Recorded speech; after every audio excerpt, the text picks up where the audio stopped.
నిజంగా కడియం శ్రీహరి గారు పోయిన తర్వాత పార్టీలో జోష్ ఎక్కువ కనబడతా ఉంది, నాకు కసి ఎక్కువ కనబడతా ఉంది. ఆనాడు స్టేషన్ గన్పూర్ ఉప ఎన్నికల్లో నేను పనిచేసినప్పుడు ఎంత ఉత్సాహం కనబడ్డదో ఇలా మీ అందరిలో కూడా ఇలా పార్టీకి ద్రోహం చేసిండు. ఈ పార్టీకి ద్రోహం చేసిన కడియం శ్రీహరి గారికి గట్టిగా గుణపాఠం చెప్పాలనే కసి ఇలా ప్రతి కార్యకర్తలో కూడా కనపడతా ఉంది.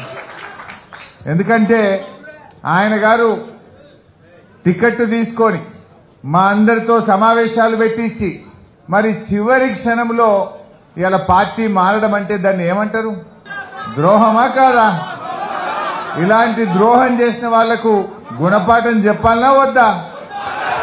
ఎందుకంటే ఆయన టికెట్ అడిగి తన కుమార్తెకు తీసుకొని నువ్వు పార్టీని ఇలా చివరి నిమిషంలో నువ్వు పార్టీ మారడం అంటే మా కార్యకర్తల మనోస్థైర్యాన్ని దెబ్బతీయడం, పార్టీని అవమానపరచడం. ఇట్లాంటి వాళ్లకు మరి పార్టీలో ఉండే ప్రతి కార్యకర్త కూడా సీరియస్ గా తీసుకొని తగిన గుణపాఠం చెప్పాల్సిన అవసరం ఉంది. శ్రీహరి గారికి ఏం తక్కువ చేసింది పార్టీ? నీకు ఉప ముఖ్యమంత్రిగా, ఎంపీగా, 2 సార్లు ఎమ్మెల్సీగా, ఎమ్మెల్యేగా నీకు అవకాశం ఇచ్చింది. నిజానికి నువ్వు జీవితాంతం పార్టీకి రుణపడి ఉన్నా కూడా నువ్వు తక్కువే. ఎందుకంటే నీకు అన్ని అవకాశాలు ఇవాళ ఈ పార్టీ కల్పించి మిమ్మల్ని గౌరవించింది ఈ పార్టీ. నువ్వే మాట్లాడినావు చాలా సందర్భాల్లో, నేను పార్టీ మారేదే లేదు, నేను ఈ పార్టీలోనే ఉంటా అని ఎన్నిసార్లు ఇవాళ శ్రీహరి గారు చెప్పిండ్రు. కొన్ని టీవీ ఇంటర్వ్యూల్లోనైతే అవసరమైతే రాజకీయాల నుంచి విరమించుకుంటే తప్ప నేను పార్టీ మారనని చెప్పినావు. మరి ఇలా ఎందుకు మారినవో సమాధానం చెప్పాల్సినటువంటి అవసరం ఇవాళ శ్రీహరి గారి మీద ఉంది. నిజంగా నీకు నీతి నిజాయితీ ఉంటే మీరెప్పుడు రాజకీయ విలువల గురించి మాట్లాడతారు, నైతిక విలువల గురించి మాట్లాడతారు. మీరు మాట్లాడే మాటల్లో నిజం ఉంటే ఈ పార్టీ ద్వారా వచ్చిన ఎమ్మెల్యే పదవికి తక్షణమే రాజీనామా చేయాలని చెప్పి నేను డిమాండ్ చేస్తా ఉన్నా. నైతిక విలువలు అనేటువంటివి ఉంటే, మీరు మాట్లాడే మాటల్లో నిజం ఉంటే ముందు పార్టీ ద్వారా వచ్చిన పదవికి రాజీనామా చేయండి. నువ్వు ఈ పార్టీ ద్వారా వచ్చిన పదవి పట్టుకొని అసలు మీరు ఈ వయసులో ఎట్లా కండువా కప్పుకుంటారో నేను అడుగుతా ఉన్నా.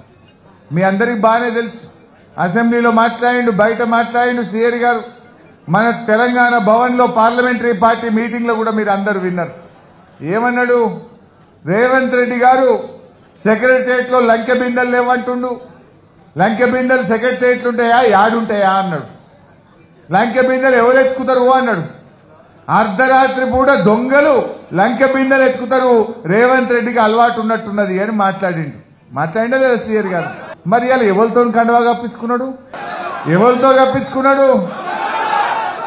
కప్పించుకున్నాడు? నువ్వే అంటివి లంకె బిందెలు దొంగ, రాత్రిపూట దొంగలు ఎత్తుకుతారు, రేవంత్ రెడ్డికి అలవాటు ఉందటంటివి, పోయి గాయనతోనే కండువా కప్పించుకుంటేవి. గింత దిగజారుడుతనం అవసరమా రాజకీయాల్లో? ఇంత విలువలు పోయి పదవులు అవసరమా ఒక మనిషికి? ఇవాళ దయచేసి ఆలోచించాల్సినటువంటి అవసరం ఉంది.